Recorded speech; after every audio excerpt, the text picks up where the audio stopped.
Assalamualaikum warahmatullahi wabarakatuh. Saya Malian Nur Sabrina, NPM 25114216. Dosen pengampu Ustadz Muhammad Asgaf Aznan Siregar. Saya akan memberikan edukasi tentang Islamic Education, mata kuliah Fikih Munakahat. Yang pertama ada pernikahan, arti dan hukum nikah. Yang kedua tujuan pernikahan. Yang ketiga rukun nikah, kewajiban suami istri, hikmah menikah, talak atau perceraian, iddah. Selanjutnya ada rujuk, dan terakhir perkawinan menurut UU. Arti dan hukum nikah.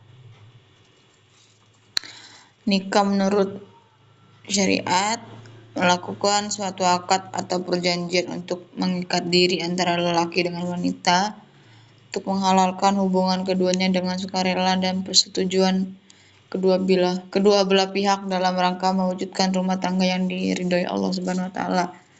Firman Allah Subhanahu wa taala, "Fankihu ma tobalakum minna nisa'i matna wa sulatsa wa ruba'a fa in khiftun alla ta'dilu fawahidatan." Quran surat An-Nisa ayat 3. Artinya, maka kawinlah perempuan lain yang kamu sukai, 2, 3, atau 4, tetapi jika kamu tidak akan dapat berlaku adil, maka nikahilah seorang saja. Selanjutnya ada rukun nikah, hukum asal menikah, mubah atau boleh-boleh saja. Hukum mubah ini dapat berubah sesuai dengan keadaan. Yang pertama ada sunnah atau yang dianjurkan.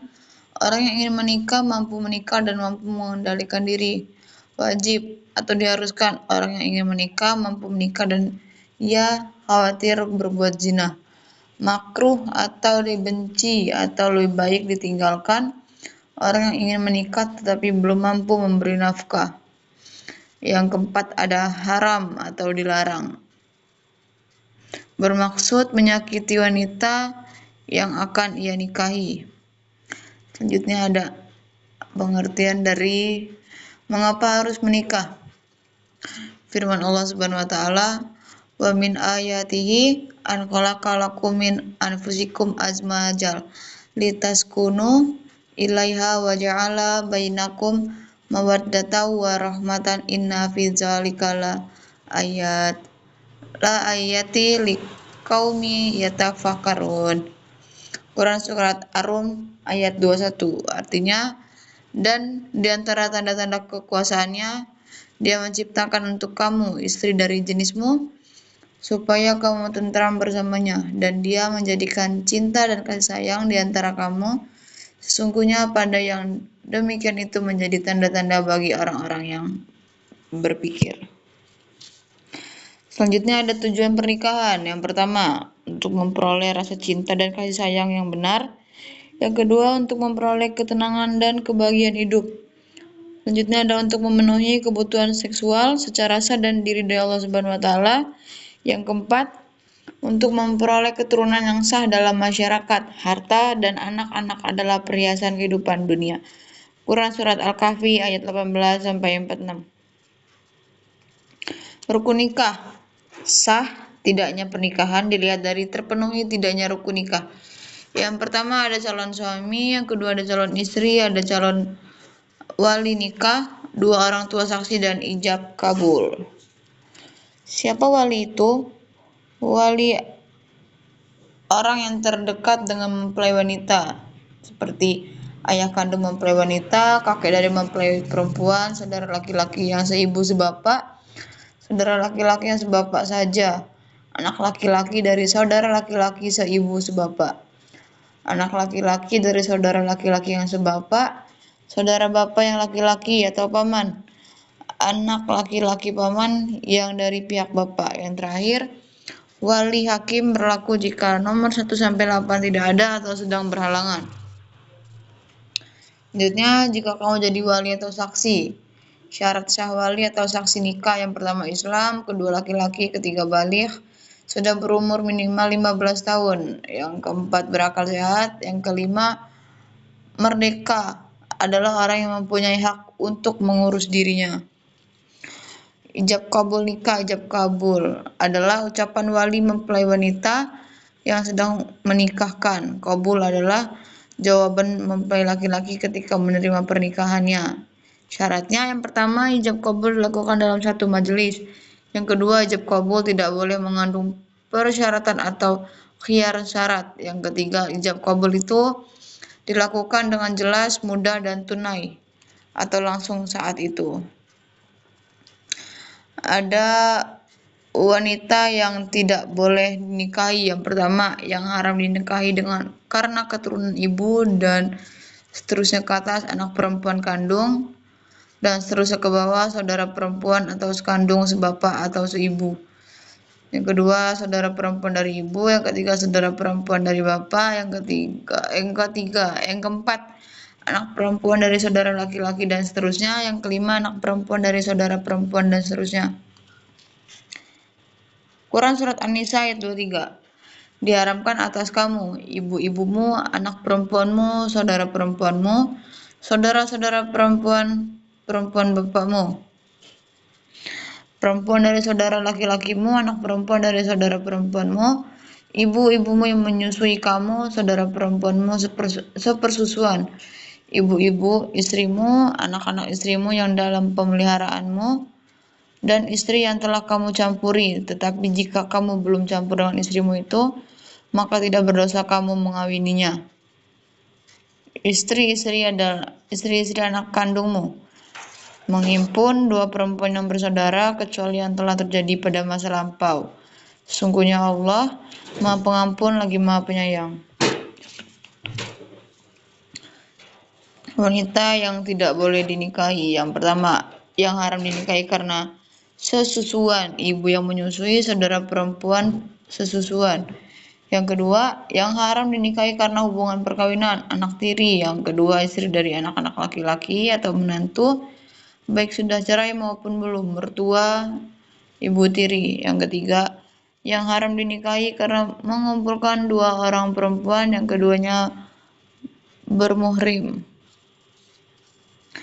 Kewajiban suami mencari nafkah untuk keluarga sesuai dengan kemampuan suami, memberikan perlindungan dan rasa aman terhadap keluarga. Yang ketiga, memberi nafkah lahir batin dan kasih sayang pada istri dan anak. Keempat, memberikan bimbingan, didikan, dan mengatur keluarga supaya selamat, sejahtera dunia akhirat. Yang terakhir, berusaha menjadi kepala rumah tangga yang bijaksana. Kewajiban istri. Pertama, taat dan patuh kepada perintah dan aturan suami, mengurus rumah tangga atau menyiapkan keperluan suami dan anak sebaik-baiknya, berusaha menerima dan ikhlas pemberian suami dan tidak meminta sesuatu di luar kemampuan suami. Yang keempat, jika istri akan puasa sunnah, harus ada izin dari suami. 5. Menjaga kehormatan dirinya dan berusaha untuk tampil cantik dan menyenangkan di depan suami, atau berhias itu hanya untuk suami. Menjaga rahasia suami dan harta suami. Terakhir, mengasuh, mendidik, dan memberikan kasih sayang kepada anak. Hikmah menikah. Menikah itu sunnah Rasul dan banyak hikmah. Menenteramkan batin, pikiran jernih, semangat bekerja tinggi, istiqomah, dan menambah khusyuk dalam ibadah. Yang ketiga, menjauhkan diri dari perbuatan maksiat. Memperluas tali silaturahmi, saling menyempurnakan, melahirkan generasi penerus Islam, anak yang soleh, mendoakan kedua orang tuanya. Hikmah menikah. Hikmah pernikahan bagi yang menjalaninya. Yang pertama, menyelamatkan diri dari penyalahgunaan nafsu seksual. Yang kedua, sebagai wadah bagi ketentraman jiwa, cinta kasih, dan kasih sayang. 3. Sebagai wadah pembinaan tanggung jawab dalam keluarga. Hikmah menikah bagi masyarakat. A.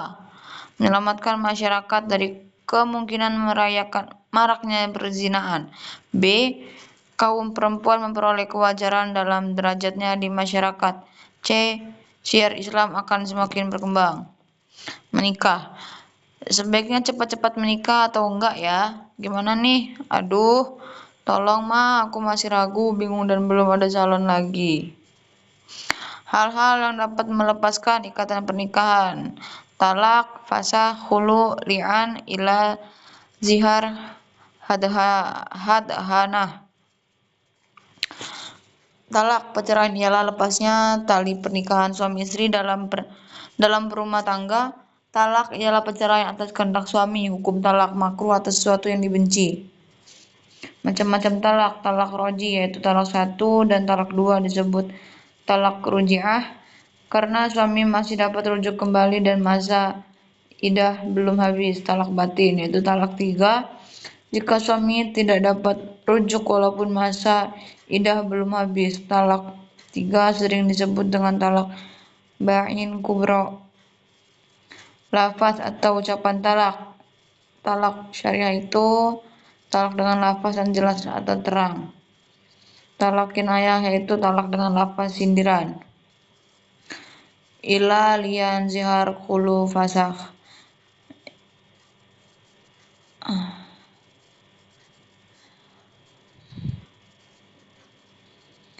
Hadanah merawat, mendidik anak-anak yang belum dapat mengurus dirinya sendiri.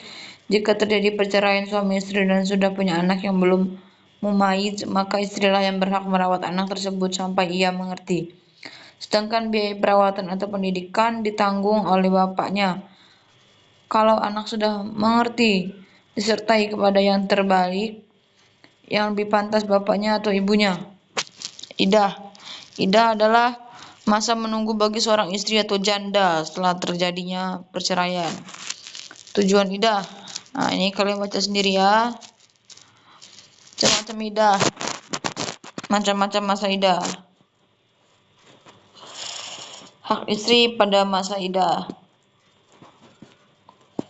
Rujuk adalah kembalinya suami kepada bekas istrinya pada waktu masa idah belum habis. Hukum rujuk mubah atau boleh dan dapat berubah sesuai dengan keadaan.